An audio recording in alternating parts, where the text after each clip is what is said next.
T'es qui toi? I am the man in black. Quoi? T'es même pas en black, qu'est-ce que tu dis? T'es pas en noir. Surveille avec mes yeux. Oh, tu me laisses faire ma vidéo s'il te plaît?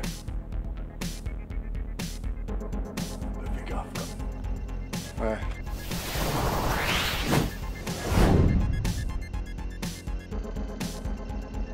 Salut YouTube, j'espère que tu vas bien. Moi ça me fait plaisir de vous retrouver en ce lundi. Donc comme je vous ai expliqué dans la précédente vidéo, je suis en plein déménagement, hein, c'est commencé. Donc la vidéo d'aujourd'hui sera peut-être pas aussi maîtrisée que d'habitude. Autre chose. Donc je remercie tous les gens qui s'abonnent, on est à presque 90 abonnés au jour d'aujourd'hui, 88. C'est super, on avance. Et ce qui est un peu dommage, c'est qu'au premier live, bon, je l'ai fait à 18 h, c'était peut-être pas la bonne heure. Il n'y a pas eu grand monde, mais je m'y attendais. C'était un live de test et c'est cool parce que j'ai réussi à tout faire fonctionner correctement, même si ça a été laborieux pour y arriver. Je suis pas un grand spécialiste d'OBS. Je suis arrivé à me le configurer, voilà. On a fait le live sur YouTube, on était 4. Ça fait pas beaucoup, mais ça m'a permis de tester et de voir que ça fonctionne. Donc comme tu as vu dans ma petite introduction Actor Studio, hein, attention, hein, Stallone n'a qu'à bien se tenir, on va parler des Men in Black. Mais avant, ce serait sympa qu'on arrive très rapidement à 100 abonnés. Donc on s'abonne, on like, on commente, on partage, on fait tout ce qu'on peut et c'est parti. Donc je vais te lire un article. Là, cette fois-ci, je ne vais pas apprendre tout par cœur. Hein, je vais lire directement. J'ai pas assez de temps là pour tout faire au mieux. Mais je ferai d'autres vidéos qui seront beaucoup plus fournies. Mais là, j'ai découvert un article. Je suis très étonné. Je ne pensais pas que ça existait réellement. Enfin, que des gens pensaient que ça existait. Là, on parle des hommes en noir, les vrais Men in Black. Apparemment, il y aurait des Men in Black qui apparaîtraient lorsqu'on voit un ovni ou lorsqu'il y a des témoignages. Alors, donc les hommes en noir du Men in Black, déjà la question, est-ce qu'ils sont extraterrestres? Ce phénomène est un phénomène déroutant car ces créatures posséderaient toutes les caractéristiques et l'apparence humaine, mais ne seraient pas humains. Donc ils font éruption dans la vie des chercheurs d'OVNI et des témoins apparemment pour soudoyer des témoins. Je monte un petit peu, hop, alors... Apparemment, d'après les témoignages et d'après l'article, il y aurait deux types de styles d'hommes en noir. Je sais pas, les chaussures cirées ou pas cirées. Et donc, ceux-ci prétendent toujours posséder une identité humaine, et dans certains cas, cette identité semble au premier abord plausible. Mais après vérification, apparemment, les identités, par entité, ça c'est autre chose, seraient fausses. Apparemment, les gens ont vérifié, les identités sont fausses. Et donc, ces hommes ont une connaissance inexpliquée de certaines informations, alors qu'il y a une espèce de secret défense, voilà, des gens qui seraient, pour pas qu'on les reconnaisse tous en noir, comme ça on dirait c'est quelqu'un en noir, en costume noir, mais il n'y a rien de signe de reconnaissance, que ça soit physique ou en tout cas vestimentaire, c'est pas un uniforme. Et ce serait peut-être un niveau au niveau des gouvernements, d'un gouvernement, je pense aux États-Unis, qui correspondrait à un seuil de secret défense. Ou alors, c'est autre chose. Et apparemment, dans d'autres cas, il y aurait des hommes en noir qui, par contre, leur apparition foisonne de détails invraisemblables. Donc on voit ça de suite. Alors peut-être que, je sais pas, il y a peut-être des hommes en noir, un peu comme dans les séries, un avec... un des vôtres avec un des nôtres, tu vois, genre un humain avec un qui a autre chose. Pourquoi pas? Donc si on rassemble les informations qu'on possède sur les diverses apparitions d'hommes en noir, on constate que les récits varient d'un cas à l'autre quant aux détails, mais on retrouve toujours la même trame. Apparemment, ils ont une procédure. Est-ce que c'est des extraterrestres ou est-ce que c'est des humains qui se font passer pour des extraterrestres? Manière de faire la désinformation, à savoir que les gouvernements... J'ai mon petit micro là. Les gouvernements sont très forts dans la désinformation. Peut-être que de montrer, de faire croire à quelque chose d'incroyable, va inciter les gens justement à y croire, à faire des fausses preuves, pour que d'autres choses qui sont un peu plus terre à terre, on va dire, passent inaperçues, tu vois. Comme le Covid, hein, au départ, c'est pas dangereux, c'est une grippette, il n'y aura pas de pénurie de masques, hein, c'est bien connu, ce genre de choses. À chaque fois que le gouvernement annonce quelque chose, à chaque fois c'est le contraire. Je vais même vous dire, je me suis amusé à regarder le film Contagion. Pendant le Covid, au début, là, quand c'était le dur. Et en fait, je me suis aperçu, en regardant le film, que tout ce que disaient les journalistes et les gens qui représentaient le gouvernement dans le film, hein, les acteurs, en fait, nos gouvernants ont dit la même chose. C'était incroyable. Les mêmes mots, les mêmes dialogues. Alors, est-ce qu'on nous ment? Je sais pas, je suis pas complotiste, mais à mon avis, on nous dit pas non plus la vérité. Alors, en général, les hommes en noir se manifestent peu de temps après qu'un ovni ou une rencontre avec des extraterrestres ait été signalée. Voilà, alors apparemment, dès que quelqu'un témoigne ou qu'il y a une vidéo de fait, je pense une vidéo un peu plus crédible, évidemment, si on voit de suite que c'est un fake, ils ne vont pas intervenir avec le gouvernement, mais ils interviennent rapidement. Il s'agit soit d'une visite, soit d'un appel téléphonique à la personne qui a rencontré le phénomène, ou une personne enquêtant sur l'affaire. Apparemment, ils mettent des bâtons dans les roues aux enquêteurs.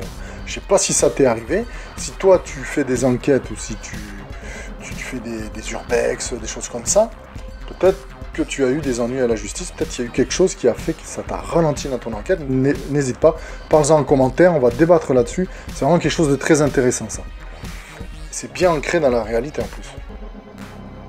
Donc lorsqu'ils apparaissent, ils sont vêtus tout en noir et portent un uniforme militaire. Ou portent un uniforme militaire, je veux dire un uniforme militaire noir, c'est genre bizarre. Ils se déplacent souvent dans une voiture d'un modèle très ancien, mais paraissant neuve. Je pense que c'est pour pas qu'on reconnaisse forcément les voitures.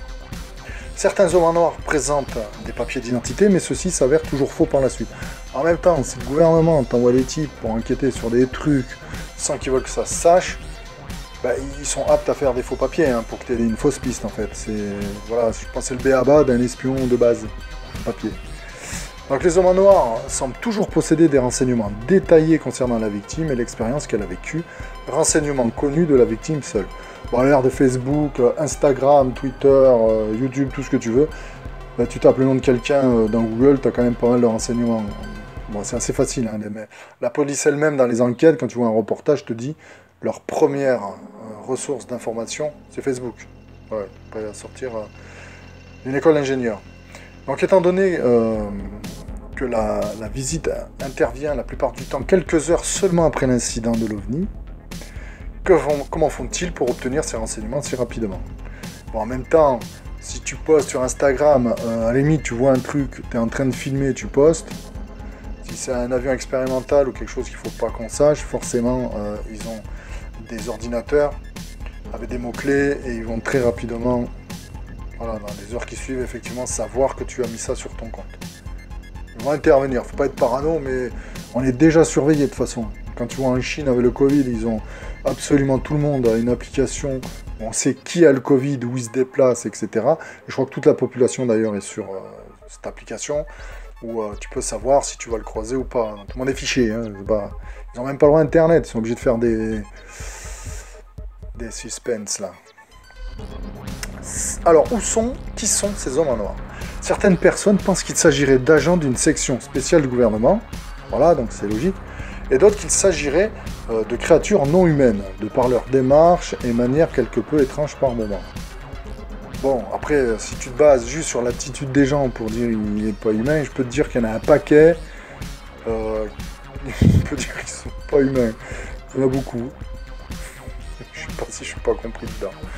L'existence même de ces agents est un objet de très nombreux débats, et certains pensent que le fait d'avoir recours au MIB, donc au Men in Black, serait une excuse pour prouver une éventuelle rencontre avec des extraterrestres.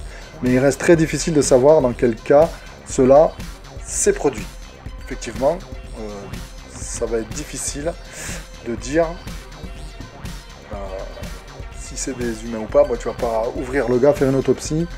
Hein, t'as pas le temps de lui poser 40 questions. Si tu vois un type arriver comme ça en face de toi, qui est un peu menaçant, t'es pas dans tes baskets. Hein, t'es pas trop à l'aise. Ou alors faut en kidnapper. Hein. Donc il semblerait qu'il ne soit pas très à l'aise avec certains objets de la vie quotidienne, tels que les stylos, les ustensiles, etc. Alors bon, moi je veux bien. Je veux bien, le mec, voilà, tu l'amènes devant un caddie de supermarché, il sait pas l'enlever.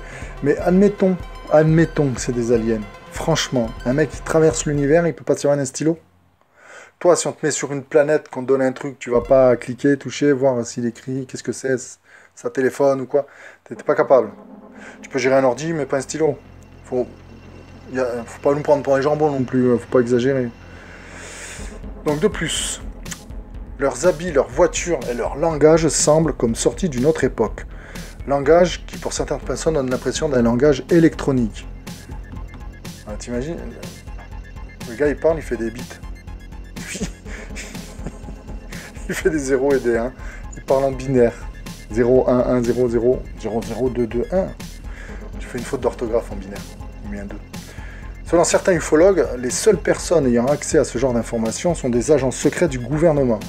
Ils estiment que ces mystérieux étrangers participent à une campagne de désinformation visant à dissimuler la nature véritable de certaines opérations secrètes menées par les services officiels, comme des opérations militaires ultra secrètes par exemple.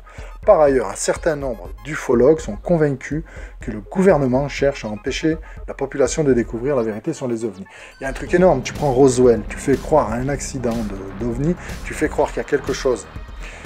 Et les gens sont tellement focalisés sur le fait qu'il y a un ovni, sur le fait qu'il y a un vaisseau spatial, etc. Ils recherchent tellement dans ce sens-là pour pouvoir y croire, il y a peut-être qu'ils passent à côté de ce qui se passe vraiment. C'est comme un magicien. Pour cacher son truc, il attire ton attention ailleurs. Et plus il attirera ton attention à droite, plus ça se passera à gauche. Et ça passe crème, puisque tu es tellement concentré que tu ne le vois pas. Dans cette hypothèse, les hommes en noir feraient partie d'une conspiration gouvernementale investie par les services secrets. Tu vois, le truc, c'est un très très gros mensonge. Peut-être un peu trop gros, à mon avis. Enfin bon, c'est mon avis. Donc, il est destiné à manipuler les témoins d'apparition d'ovnis et les enquêteurs. Moi, je veux bien qu'on gêne les enquêteurs, mais le gouvernement, après tu peux toujours dire dans le système du complot que c'est un gars exprès qui est là pour empêcher de découvrir la vérité. Mais il y a un type en Angleterre, je ne sais plus son nom, il y a des reportages sur YouTube, sur Internet, vous allez voir, c'est le responsable des ovnis au niveau du gouvernement en Angleterre. Et le mec, il montre des vidéos de militaires où il rencontre quelque chose. Alors, je ne sais pas si c'est un fake, hein, peut-être ils font semblant. Mais tu vois, les militaires, ils ont peur. Pour que les militaires aient peur, je veux dire, ils sont quand même habitués à ce que ça tire dans tous les coins, ils ont des missions, enfin ils sont habitués au stress, les militaires. Très très gros stress, quoi, ils jouent leur vie. Donc, c'est étonnant de voir cette peur sur des gens comme ça pendant ce reportage. Sur une patrouille qui part faire donc une mission, il part en forêt, et là, il tombe sur quelque chose. On ne le voit pas, mais il y en a qui prennent une grosse tannée, quoi. Donc c'est un peu étonnant. Alors, les chercheurs se sont penchés sur plus de 30 cas de visite d'hommes en noir. Ils se montrent parfois seuls, mais le plus souvent, ils sont par groupe de 3. Ils manifestent une grande perplexité devant des objets aussi banals qu'un stylo ou découvert. Bon, ça, c'est déjà dit. Le mec, il a dû faire un copier-coller dans son article. Découvert. Donc, d'accord. Le mec, il sait pas ce que c'est une fourchette. Il peut aller à la vitesse de la lumière, il peut se téléporter, il peut conduire une voiture, mais une fourchette, il sait pas. Je suis pas sûr que cet article soit vraiment au top. Donc une théorie ancienne et tenace tient que les hommes en noir pour des agents du gouvernement. Donc 3 cas concrets, je vais vous dire. 3 cas concrets d'apparition d'hommes en noir datés et avérés. Déjà, on va parler de cas avérés parce que les cas où on dit il se pourrait, ça pourrait être, peut-être que... c'est pas très scientifique, et à part fantasmer, ça sert pas à grand chose. Par contre, un cas avéré, avec photos, avec des témoins écrits, archivés, effectivement, ça a une valeur, on va dire, journalistique au moins. Je sais pas si toi tu y crois, mais dis-moi en commentaire qu'est-ce que t'en penses de ça, de ces hommes en noir qui interviennent dans les enquêtes, quand quelqu'un enquête sur l'ufologie, donc les ovnis, ou des gens qui sont simplement témoins et qu'on vienne les voir. Dis-moi ce que tu en penses. Moi, personnellement, j'y crois pas trop à ça. Mais c'est intéressant de voir parce qu'il y a des cas avérés. Et là, c'est en 1951, au large des côtes de Floride, donc aux États-Unis évidemment, l'équipage d'une vedette aperçoit un ovni. Et à ce moment-là, un avion surgit à l'horizon et le mystérieux objet s'élève. Comme ça, il s'élève dans les airs et il disparaît en quelques secondes. À peine la vedette a-t-elle regagné le port d'attache, donc c'est à Key West, c'est à l'extrême sud de la Floride. Je connais la géographie. Et les membres de l'équipage sont accostés par un groupe d'hommes à l'allure officielle vêtus de noir. Donc déjà, moi, si un mec en noir ou un groupe vient m'accoster officiellement, déjà, je vais demander une carte, quelque chose. Même tu viens me vendre un calendrier, je te demande ta carte. Il y en a un qui l'a fait. Je vends le calendrier, t'as la carte, non. Et voilà, puis il n'est pas revenu. Donc il devait pas, ça devait être une arnaque. Sinon je l'aurais acheté après. Donc il pose un grand nombre de questions concernant leur observation et selon un témoin, on aurait dit que ces hommes tendaient à discréditer la valeur des faits relatifs à l'observation. Bon après, si tu vois un ovni qu'on vient de te voir pour te dire non c'est pas vrai, je vois pas l'intérêt. Donc tout commença avec l'affaire Albert K. Bender, qui éditait une petite publication, Space Review, dans laquelle est annoncé que la recherche sur le mystère des soucoupes volantes approche, ainsi que les étapes finales menant à la solution. De même que le mystère des soucoupes volantes n'est plus un mystère, il aurait reçu la visite de 3 hommes qui lui auraient confirmé qu'il a raison au sujet de sa théorie sur les ovnis. J'ai le mec qui vient te voir pour dire t'as raison. Sympa. Mais qui lui ont fait suffisamment peur pour qu'il ferme immédiatement son organisation et cesse de publier son magazine. Donc le mec il vient de dire t'as raison mais tu arrêtes. Qu'est-ce que tu fais toi? Je sais pas si j'arrête moi. Bon, après, on est à l'heure d'internet, alors tu peux balancer des trucs, c'est pas moi. Donc, Monsieur Bender avait été terriblement effrayé et n'a réellement plus pu manger pendant des jours. Donc, à confirmer par ses amis et son associé, Bender était un homme changé après que ses hommes en or lui aient rendu visite. Alors, c'est possible qu'il ait eu super peur, en fait. Peut-être qu'il a interprété la situation, peut-être que le gouvernement il voulait pas qu'on parle de ça, c'est quelque chose il y avait quelque chose de dérangeant là-dedans, peut-être que c'était un appareil gouvernemental, expérimental, il voulait pas que les gens commencent à chercher là-dessus, et les gens lui ont fait peur. Et de là à ce qu'il mange pas et tout, quand même, ils ont lui fait super peur. Hein. C'était peur, d'accord. Donc les représailles du docteur Reilly. 3e exemple.